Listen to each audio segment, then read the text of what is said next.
नमस्कार. कृषी दर्शन या कार्यक्रमामध्ये मी सुषमा जाधव आपलं मनःपूर्वक स्वागत करते. कृषी दर्शन या कार्यक्रमामध्ये आज आपण नैसर्गिक शेती म्हणजे सेंद्रिय शेती याविषयी बोलणार आहोत. सध्या आपण बाजारात पाहायला गेलो तर बाजारामध्ये येणारा भाजीपाला म्हणा किंवा फळं म्हणा यावर मोठ्या प्रमाणात रासायनिक खतं किंवा कीटकनाशकं यांचा अतिवापर केला जातो आणि हा वापर मानवी आरोग्याबरोबरच जमीन आहे किंवा म्हणूया आपण पर्यावरण आहे या सर्वासाठी घातक आहे. हे सर्व जर टाळायचं असेल तर आपल्याला सेंद्रिय शेती म्हणजेच नैसर्गिक शेतीचा अवलंब करणं ही आता काळाची गरज झालेली आहे. आणि आज आपल्या कृषी दर्शन या कार्यक्रमामध्ये आपण नैसर्गिक शेतीविषयीच बोलणार आहोत आणि या विषयावर बोलण्यासाठी आज आपण प्रगतिशील जे शेतकरी आहेत त्यांना आपण आज इथे बोलवलेलं आहे. कृषीभूषण सेंद्रिय शेती पुरस्कार प्राप्त शेतकरी दिलीप रामदास पाटील वडणे धुळे येथून ते आलेले आहेत आणि गेली 17 वर्षे ते शेतीसाठी अतिशय उत्कृष्ट असं काम करत आहेत. सर, कृषी दर्शन या कार्यक्रमामध्ये आपलं स्वागत. नमस्कार. नैसर्गिक शेती म्हणजे सेंद्रिय शेती या विषयावर आज आपण बोलणार आहोत जी काळाची गरज आहे. पण म्हणजे नेमकं काय, ही पद्धती काय आहे आणि त्याची गरज या काळामध्ये का आहे?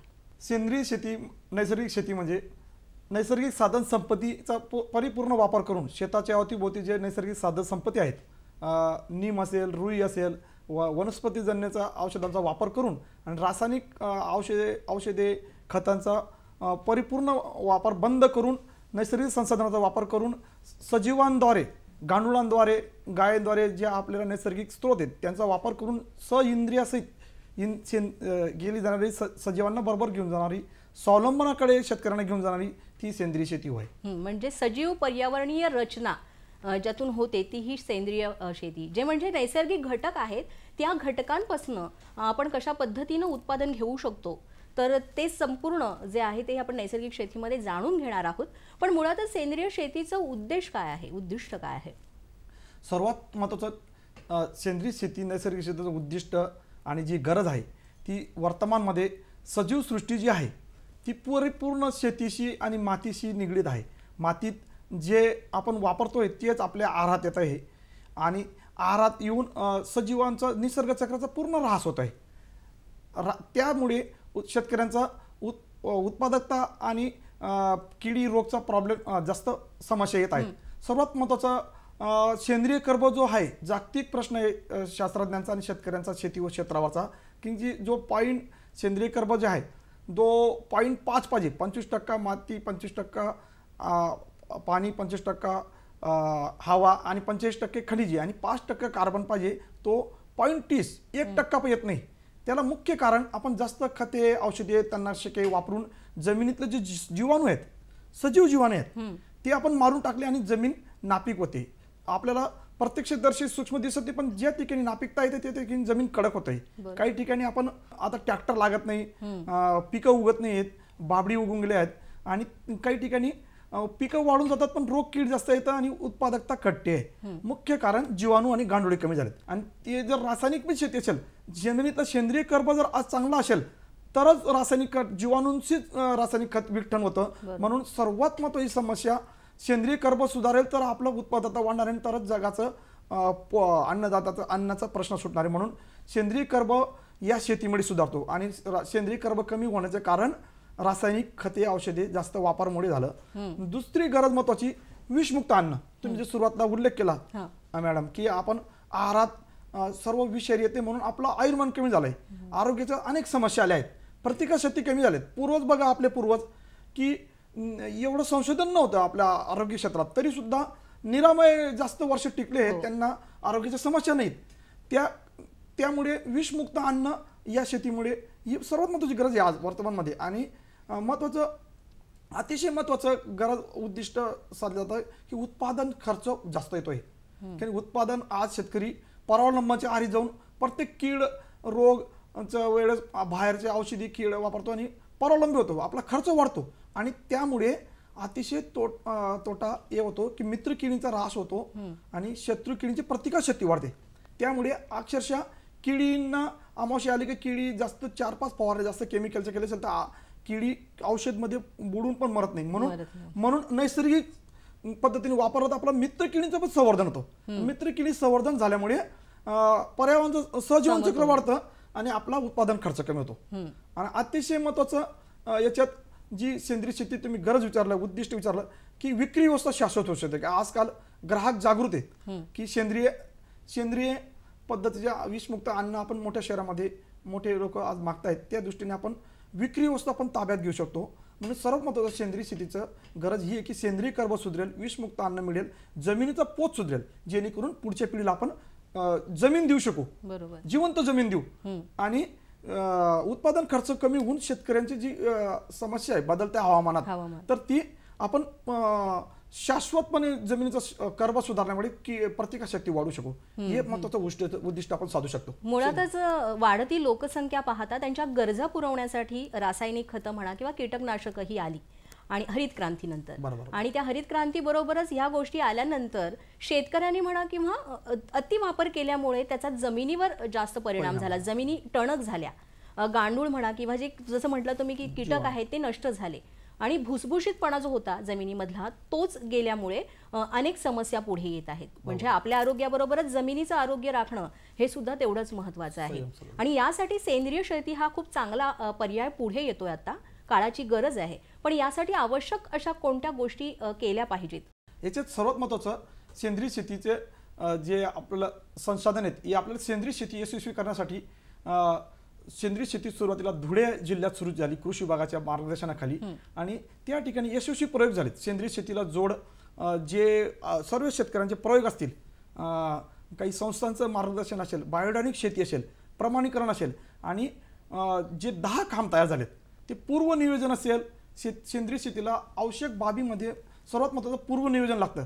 ही शेती अशी आहे की लगेच बाहेरचे निविष्ट आणून कंपनीचे आणि लगेच फवारून देणे आणि खतं मारणे ती नियोजन होत नाही. म्हणून उन्हाळ्यात याचं नियोजन करावं लागेल, बांध बंदिस्ती उन्हाळ्यात करून घ्यावं लागेल, शेतात गाळ किती टाकायचं आहे, आपल्याला कंपोस्ट किती करून घ्यायचं आहे, त्या ठिकाणी जीवामृतच्या स्लरीच्या टाक्या कुठं करावं लागतील आणि त्या ठिकाणी वनभिंत असेल गिरीपुष्पाची, हे जे गिरीपुष्प आहे हे याच्यात 80% नत्र आहे आणि या आपण परमनंट नत्राचा कारखाना शेतात उभा करू शकतो.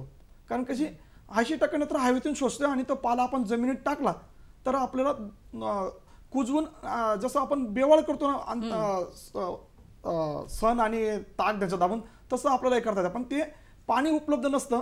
हे आपल्याला पावसाळ्यात एकदा जर शेतात वनभिंत केली ते कीड आणि रोग पण धुक्याचा पण प्रभाव वाऱ्यांचा आळवला जातो आणि 2दा जर तोड केली शेतात फेकलं तुम्ही जर पुनर्लागवड केली, कांद्याचं रोप टाकलं असेल आणि कांद्याचं रोप तयार होईपर्यंत आपण जर या शेतात या फांद्या फेकल्यात तर ते 1 महिन्यात ते पाणी मातीच्या स्पर्शाने कुजतं आणि 80% नत्र स्थिर होतं. परंतु हे कसं पूर्व नियोजन करून घ्यावं लागलं. आज तुम्ही फांद्या बाहेरून आणू शकत नाही, बांधावरच सेंद्रिय शेतीचं तत्व एक आहे की बांधावरच संशोधन पाहिजे, बांधावरच निविष्ट बनता यायला पाहिजे. म्हणून आपल्याला सोपं जातं आणि जास्त प्रमाणात निविष्ट देऊ शकतो. म्हणून 10 खांब आहेत सेंद्रिय शेतीचे. ते पूर्व नियोजन असेल, बांध बंदिस्ती असेल, बांधावर वनभिंत असेल, पीक पोषणाच्या बाबी असतील, कीड नियंत्रण असतील, आंतरपीक असतील, सापळा पीक असतील आणि विक्री व्यवस्थेसाठी प्रमाणीकरण असेल आणि बायोडायनिक शेती जी ग्रह तारांच्या आणि गायावर आधारित शेती आहे, शाश्वत आहे. त्याचे जे परिणाम आहेत ते शास्त्रीय दृष्टिकोनाने चांगले आढळले आहेत.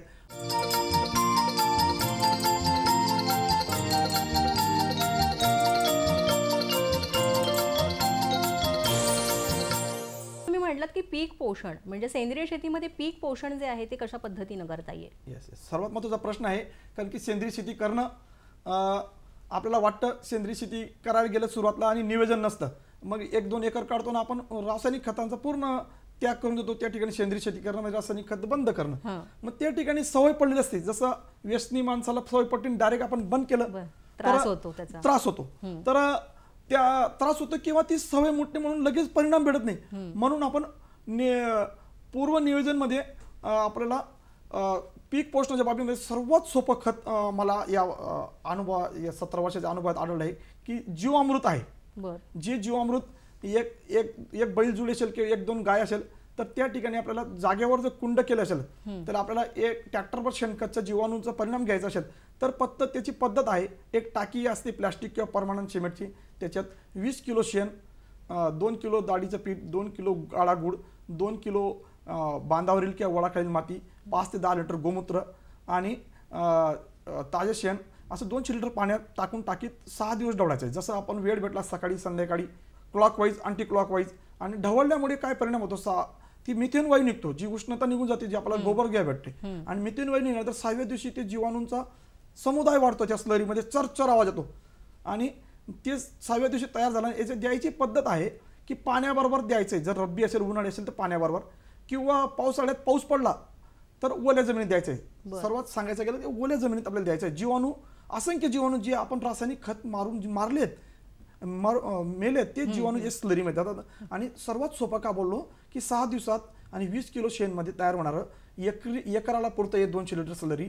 आणि हे जर 3 ते 4 वेळ दिलं तर तुमचं पीक पोषणाचं NPKचं बाजू निघून निघते. आणि तुम्ही जर तिथं परत देत राहिलं, रासायनिक खत बंद केलं असेल तर गांडुळाची संख्या आढळून येते. दुसरं पीक पोषणाची बाबी आहे, सर्वात महत्त्वाचा प्रश्न आहे मॅडम. आमका पीक पोषण कमी पडलं म्हणून उत्पादकता कमी येते आणि म्हणून सेंद्रिय शेतीवर भाव होतो की आपण पोषणच देत नाही म्हणून उत्पन्न कमी येतं. ते आपण गांडूळ खत वापरू शकतो.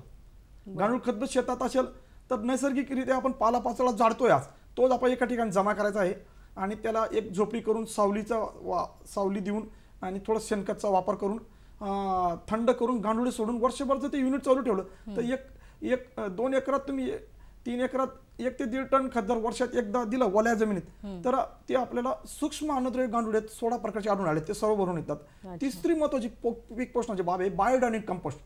जे हजारो एकर बायोमास जाळतोय, खरीप निघाला का धसकडे जातात, ऊसाचे पाचट जातात, फळबाग असेल केळीचं खांब फेकून देतात, किंवा बंगी असतील, जे आपलं बायोमास आहे तो एका ठिकाणी जमा करणे आणि बायोडायनिक या पद्धतीने कल्चर टाकून हे सर्वात महत्त्वाचं तत्व आहे. कृषी विभागाने याच्या सेंद्रिय शेती योजनेत खूप याचं विस्तार मध्ये काम केलं आहे. कारण कशी 80% काळी कचरा आहे आणि 20% शेण. त्याला पद्धतीत आपण लेअरवर लेअर घेऊन लिंपने S9 कल्चरचं जीवाणूंचं पाणी पण मारणे आणि 1 महिन्यात पलटी देणे, म्हणजे तुमचं 2 महिन्यात कंपोस्ट तयार होते. आणि याच्यात बीचं तण गरम हीट असल्यामुळे बी नष्ट होऊन जातं तणांचं. आणि प्लस मध्ये आपण 2 थर हिरवे घेतो, नीम असेल, रुचकीन असेल, जे बकरी खात नाही, किंवा बेशरम असेल, त्यामुळे ती ऊर्जायुक्त खत येतं. म्हणून हे जे 3 पीक पोषणाच्या बाबी पूर्ण नियोजन करून घेतल्यात, एकरी 2 टन वापरल्यात तर आपलं पीक पोषणाची बाब निघून जाते. अजून एक पीक पोषणाची बाब आहे, ते तुम्ही सांगितलीच तुम्ही मागाशी की बांधावर गिरीक पुष्पाचे लावाण 2दा हे जमिनीत गाळा, हिरवडीचे खत पण आपण पीक पोषण मधून बाजू काढू शकतो. बरं, सेंद्रिय शेतीमध्ये पीक संरक्षण सुद्धा महत्त्वाचं असतं. त्या पीक संरक्षणासाठी कोणत्या उपाययोजना शेतकऱ्यांनी केल्या पाहिजेत? बरोबर आहे. सेंद्रिय शेतीत जसं आपल्याला औषधांची सवय पडली असते रासायनिक शेतीत, सेंद्रिय शेतीत आपल्याला सर्वात सोपं कीड नियंत्रणचा भाग करता येऊ शकतो. फक्त त्याला परत पूर्व नियोजन करावं लागेल. पावसाळ्याच्या सुरुवातीला निमुडी पडते, ही निमुडी वेचून काढणे आणि वाढून घेणे आणि 5 लिटर निमुडी दळून घेणे का कुटून घेणे, निमुडी जसंच तसं.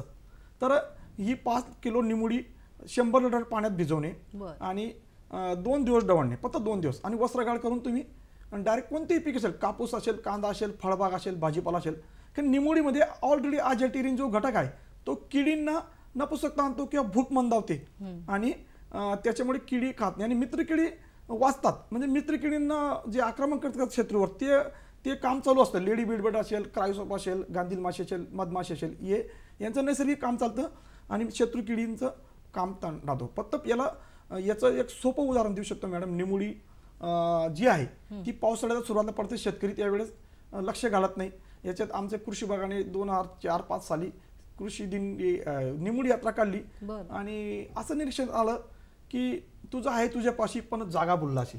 कारण कशी की एका गावात 50 क्विंटल निमुडी जमवते, तर अख्ख्या जिल्ह्यामध्ये जर प्रत्येक शेतकऱ्याने जर कोणत्याही प्रकारची शेती असेल तर निमुडी जमा केली तर आपला लाखो रुपयाचं करोडो रुपयाचं खत वाचेल आणि जमिनीतनं सुपीकता वाढेल. याची निमुडी जर खतातून दिली तर बुरशीनाशक पण गुण आढळून आला आहे. म्हणून ही निमुडी अर्का हा एक पद्धत आहे आणि याला एक निगा घ्यावा, काळजी घ्यावी लागेल की निमुडी तेल काढून पण चोथा येतो कंपनीचा, तो नाही वापरायचा आहे, घरगुतीच वेचायची.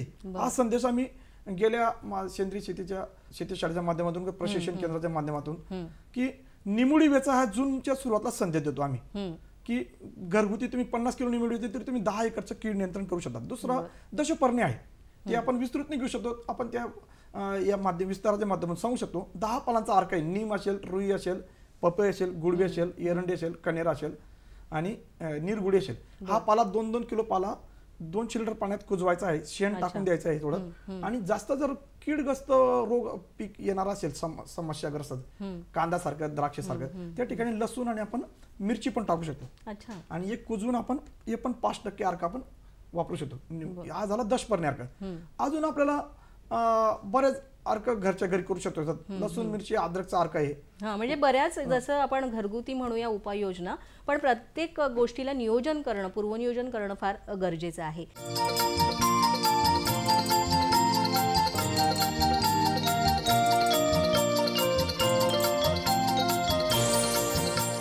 सेंद्रिय शेतीला प्रामाणिकीकरण जर करायचं असेल तर ते कशा पद्धतीने केलं पाहिजे, तो एक महत्त्वाचा भाग आहे, सर्वात महत्त्वाचा भाग आहे. कारण की सेंद्रिय शेतीमध्ये सेंद्रिय शेती करतो आहे का नाही आहे हे आता आपण बघितलं, विश्वास आहे. पण परदेशमध्ये जर माल पाठवायचा असेल, आज जागतिक बाजारपेठेत सेंद्रिय शेती विषमुक्त मालाला खूप मागणी आहे. पण त्यांचा आपला विश्वास नाही. प्रमाणीकरण पाहिजे थर्ड पार्टीचं. जे आपल्या अंतर्गत आम्ही धुळ्याला 2003 साठी भारतात जो प्रमाणीकरण शब्द आला असेल तर धुळ्याने कृषी विभागाच्या माध्यमातून प्रमाणीकरण एक सेंद्रिय शेती चळवळ सुरू झाली. कृषी विभागाने खूप सहकार्य केलं. त्या ठिकाणी प्रमाणीकरण कापूस करायला लागलो. सुरुवातीला आम्ही उत्पादन खर्च कमी होईल, विषमुक्त अन्न भेटेल म्हणून चळवळमध्ये भाग घेतला. पण कापूस यशस्वी होऊन गेला. मग अधिक अभ्यास केला तर प्रमाणीकरण पाहिजे एक्सपोर्टला. तर त्याच वर्षी समृद्धी ऑर्गॅनिक म्हणून ICS निर्माण झाली. स्थानिक आपले संस्था होती आणि त्याला इंटरनल कंट्रोल सिस्टीमने आपेडा अंतर्गत इकोसटला जोडलं आणि प्रमाणीकरण यशस्वी झालं. आणि त्याच वर्षी आम्ही कापूस एक्सपोर्ट करायला लागलो. म्हणजे प्रमाणीकरणला काय महत्व आहे की शेतमालाला हमी भाव भेटू शकतो. आणि दुसरं, सेंद्रियच्या नावाने जे विकतायत बघा, मोठ्या शहरांमध्ये सेंद्रिय गुळ मिळेल, सेंद्रिय भाजीपाला असेल, त्या ठिकाणी आपण जागरूक ग्राहक असेल, ते प्रमाणीकरण आहे का, प्रमाणीकरण थर्ड पार्टीचं असेल तर त्या ठिकाणी त्यांचे जे निकष आहेत, बॉर्डर क्रॉप आहे का, त्यांनी आंतरपिकं घेतले आहेत का, औषधी जैविक औषधी कोणत्या वापरल्या आहेत. आणि जर जास्त शंका गेली की त्याचं पान फुल चेक होतं, रेसिड्यूज आढळला तर तो बाद होऊ शकतो. 3 वर्षे करून पण जर त्याने काही मारून दिलं, चुकी केली तर तो तिथं पहिल्या वर्षात येऊ शकतो. म्हणून प्रमाणीकरण हे सेंद्रिय शेती खरी आणि आपल्याला जागतिक बाजारपेठ साधण्यासाठी, विश्वासार्हता करण्यासाठी प्रमाणीकरण खूप महत्वाचं आहे. जसं आपण म्हणतो की सेंद्रिय शेती किंवा नैसर्गिक शेती ही आता काळाची गरज झालेली आहे, पण ही शेतकऱ्यांना सांगायची असेल कशा प्रकारे फायद्याची आहे तर ते काय सांगाल तुम्ही? तर सर्वात महत्त्वाचं, शेतकऱ्यांना त्याला पहिले जो आज समस्या आली हवामान बदलामुळे किंवा जमिनीचा स्तर कमी झाल्यामुळे उत्पादकता कमी झाली आहे, म्हणून जे आपल्यावर आधारित आहेत ते प्रक्रिया असतील ते सर्व शेतकरी त्याच जागेवर आहे. म्हणून त्याला सर्वात महत्त्वाचं सोचायचं की आपल्याला स्वावलंबी व्हायचं आहे. आपल्यावर कोण मोठं होण्यापेक्षा आपल्याला आपलं जो उत्पादन करतो ते खत बांधावरच करता यायला पाहिजे, विक्री स्वतः करता यायला पाहिजे. म्हणून त्याने शेतीशाळेच्या माध्यमातून आणि आम्ही जे मिशन राबवतोय त्याच्यातून हे सांगू इच्छितो की त्यांनी सेंद्रिय शेतीकडे 2 एकर वळून तीच जागा टिकवणे, तिथला अभ्यास करणे, जमिनीतलं कार्बन सुधारते, उत्पादकता वाढते आणि त्यांनी ते सातत्य ठेवून सेंद्रिय शेती करावी असं मी सांगतो. सेंद्रिय शेती जर प्रचार आणि प्रसाराचं कार्य जे सुरू आहे तुमच्याद्वारे तर ते कशा पद्धतीचं आहे? सेंद्रिय शेतीचं प्रचाराचं कार्य धुळ्यापासून जी चळवळ म्हणून पाहिलं गेलं, धुळ्याला कृषी पदवीधर संघ असेल, आम्हाला जे संस्थांनी सहकार्य केलं, जिथं सुरुवात झाली, समृद्धी ऑर्गॅनिक फार्म असेल, सर्ग विकास समिती असेल, जे शासनाच्या आज सेंद्रिय शेती धोरण समिती म्हणजे दोन्ही संस्था आहेत. आणि योगायोगाने माझा बी समाज झाला आहे, जी आता नवा राज्य सरकारची सेंद्रिय शेती धोरण ठरायचं आहे आपल्याला. तर त्यांचं आम्ही सुरुवातपासून काम करत होतो. तर त्यांचा पाठिंबा आहे. सर्वात महत्त्वाचं, शेती शाळा जी सेंद्रिय शेती शाळा जी आज ज्या पद्धतीने पाहिजे तशी नाही आहे, पूर्वी जशी होती तशी, त्याला सेंद्रिय शेती शाळा कृषी विभागा माध्यमची वेगळी यंत्रणा उभी करून शेती शाळेत शेतकऱ्यांना लाईव्ह प्रयोग दाखवले जातात. आत्मविश्वास उभा होतो.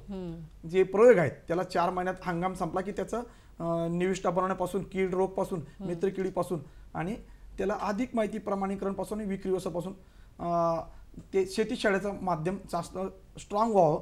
आणि अजून एक प्रसाराचं माध्यम शासनाने योगायोग आहे की 2015 साली 2011च्या मार्गदर्शनामध्ये सेंद्रिय शेती प्रशिक्षण केंद्र माजी कृषी आयुक्त यांची संकल्पना होती की शेतकऱ्याकडे प्रशिक्षण केंद्र असावं. म्हणून सेंद्रिय शेती प्रशिक्षण केंद्र दिलं आहे धुळ्याला, वडण्याला. त्या ठिकाणी त्यांचा उद्देश असा होता की शास्त्रज्ञ, कृषी विद्यापीठचे शास्त्रज्ञ असतील, कृषी विभाग असेल, हे सर्व सांगतील. पण शेतकऱ्याकडे जे बदल होतोय अनुभवाचा, म्हणून तिथं प्रशिक्षण केंद्र दिलं आहे. तिथं दररोजचे 5-10 जण येतात. आत्माकडून प्रशिक्षण घेतले जातात, सर्टिफिकेशन एजन्सीकडून प्रशिक्षण केलं जातात. त्यांना तिथं लाईव्ह प्रयोग, मित्रकिडी असेल, जमिनीचा कर्ब सुधारला असेल, आंबाडी असेल, ही आंबाडी जी अवतीभोवती लढते याचा जो परिणाम आहे, याच्यात ही जी सापळा पीक आहे याच्यामध्ये आंबाडी आणि झेंडू असं सापळा पीक आहे की त्याच्यामध्ये अमावस्येच्या दुसऱ्या दिवशी तुम्ही निरीक्षण करा, कोणता बी मादी पतंग आड्यांचे जे अंडी देतात ना त्या आंबाडीच्या किंवा झेंडूच्या शेंडूवर टाकतात. म्हणजे सापळा पीक आहे. सापळ्यामध्ये अंडे 90% अंडी इकडे टाकतात म्हणून मुख्य पिकावर अंडी जात नाही. आणि लगेच दुसऱ्या दिवशी अमावस्येच्या दुसऱ्या दिवशी आपण निमुळी अर्क फवारा, म्हणजे तिथूनच कीड नियंत्रण आपलं शाश्वत होऊ शकतो. म्हणून मी त्यांना प्रसारामध्ये सर्वात महत्त्वाचं स्वतःच्या शेतात हे कृतीमध्ये दाखवतो. म्हणजे कृतीतनं तुम्हाला तिथे दाखवता येतं तर ते जास्त शेतकऱ्यांना लक्षात येतं. आता सध्या जर शेतीमध्ये आपण नैसर्गिक शेतीमध्ये आव्हानांचा विचार केला तर ती नेमकी कोणती आव्हानं जी आहेत त्यांना सामोरं जावं लागतं तुम्हाला? अतिशय महत्त्वाचा प्रश्न विचारला मॅडम तुम्ही. कारण कशी सेंद्रिय शेतीत धुळे पॅटर्न झाला आहे. खूप त्यांनी चळवळ राबून कृषी विभागाच्या, कृषी विज्ञान केंद्राच्या या संस्था सांगितल्या यांच्या माध्यमातून कृषक मंडळ जे शेतकरी गट स्ट्रॉंग झाले, ते एकजूटमध्ये एकजिन्सी गावागावी गट आलेत आणि एकजूटमध्ये बसायला लागलेत. आणि त्या गटांना कोणतं पीक लागवड करायचं आहे, सेंद्रिय करायचं आहे, ते कृषी विभागाचा शेती शाळेच्या माध्यमातून खूप संपर्क होता, हेड टू हेड. आणि कालांतराने धुळे मॉडेल झालं. तत्कालीन कृषी मंत्री बाळासाहेब थोरात यांनी मान्य केलं की धुळे सेंद्रिय शेती पॅटर्न हा शासनाच्या मार्गदर्शक सूचनेमध्ये आणला. पण आज सूचना मार्गदर्शक सूचना धुळे पॅटर्ननुसार आहेत. पण महत्त्वाचं आव्हान काय आलं की बीटी कॉटन आलं. सर्वात पहिलं आव्हान आहे बीटी जीन्स हा प्रमाणीकरणाला चालत नाही, विषारी जीन्स आहे. बीटी जर आलं तर तिथून तो बाद होतो, म्हणून तिथून ती चळवळ थोडा ब्रेक लागला. दुसरं आव्हान आहे सेंद्रिय शेतीच्या नावाने उत्पादन कमी होतं, आपण कसं उतरायचं, आपण स्पर्धेत टिकू का. म्हणून तिथं तो भाऊ आहे, तुम्ही जर पूर्व नियोजन केलं असेल सेंद्रिय शेतीच्या 10 कामनुसार, जर सर्व बाबी जर तुम्ही भरपूर शेतात तयार केलं असेल, सातत्य ठेवलं असेल तर उत्पादन कमी येत नाही. हे दुसरं आव्हान आहे. तिसरं आव्हान आहे विक्री व्यवस्थेचं आहे. प्रमाणीकरण टिकला किंवा स्वतःचा ब्रँड केला, त्याने प्रामाणिकता ठेवली तर विक्री व्यवस्था सहज होऊ शकते. मी आज कोणताच माल एवढ्या वर्षात मार्केटला गेला नाही, स्वतःचा ब्रँडने पुण्याला, मुंबईला सर्टिफिकेशन एजन्सीच्या माध्यमातून विकला जातो. किंवा स्वतःच्या किसान गहू महोत्सव झाला मॅडम धुळ्याला. सेंद्रिय गहू महोत्सव भारतात सर्वात पहिले शेतकरी आणि कृषी विभाग असा समोर गहू उत्सव झाला. तर त्या ठिकाणी ती संकल्पना राज्यभर आज किसान बाजार म्हणून राबवली जाते आणि ते शेतकऱ्याचा ब्रँड झाला.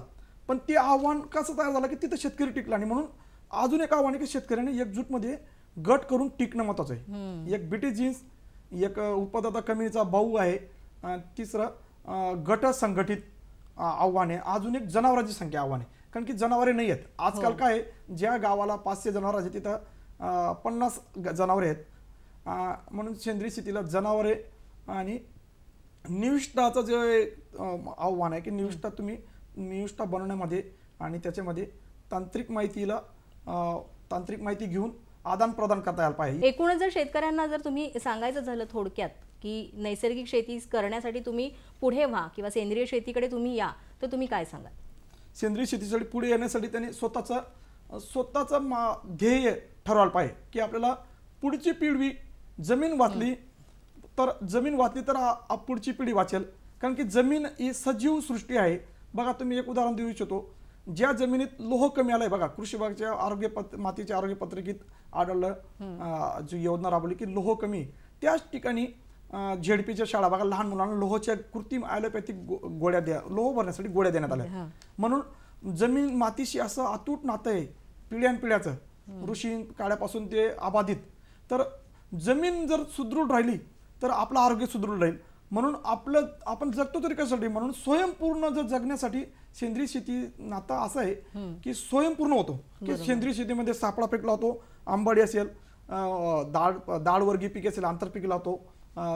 म्हणून म्हणजे सगळ्याच गोष्टी तिथेच आहेत, फक्त तुम्हाला त्या समजल्या पाहिजेत आणि त्याचा वापर काय आहे हे समजलं पाहिजे. आणि आत्ताची पिढीच ही पुढच्या पिढीला ह्या गोष्टी सगळ्या सांगू शकेल. मुळातच शेती म्हटलं तर तो आपला आत्मा आहे, कारण आपला देश हा शेतीप्रधान आहे. त्यामुळे शेतीमध्ये कशा पद्धतीनं नैसर्गिक शेतीचा अवलंब आपल्याला करता येईल हे पाहणं फार गरजेचं आहे. मुळातच परंपरागत शेती म्हणजेच सेंद्रिय शेती, सजीव जे रचना आहे किंवा सजीव जमीन आहे आणि त्यामध्ये इतर रासायनिक जे पदार्थ आहेत त्यांचा वापर टाळून जी एकात्मिक शेती करतो आपण, त्यालाच नैसर्गिक शेती किंवा सेंद्रिय शेती असं आपण म्हणतो. तर हे जास्तीत जास्त शेतकऱ्यांनी पुढे येऊन याचा अवलंब केला पाहिजे, जेणेकरून आपली पुढची पिढी जी आहे ती सुद्धा तेवढीच सुदृढ होईल. सर, तुम्ही आज कृषी दर्शन या कार्यक्रमात आलात आणि एवढं मोलाचं मार्गदर्शन दिलं त्याबद्दल दूरदर्शनच्या सह्याद्री वाहिनीतर्फे तुमचे मनापासून आभार. धन्यवाद. धन्यवाद.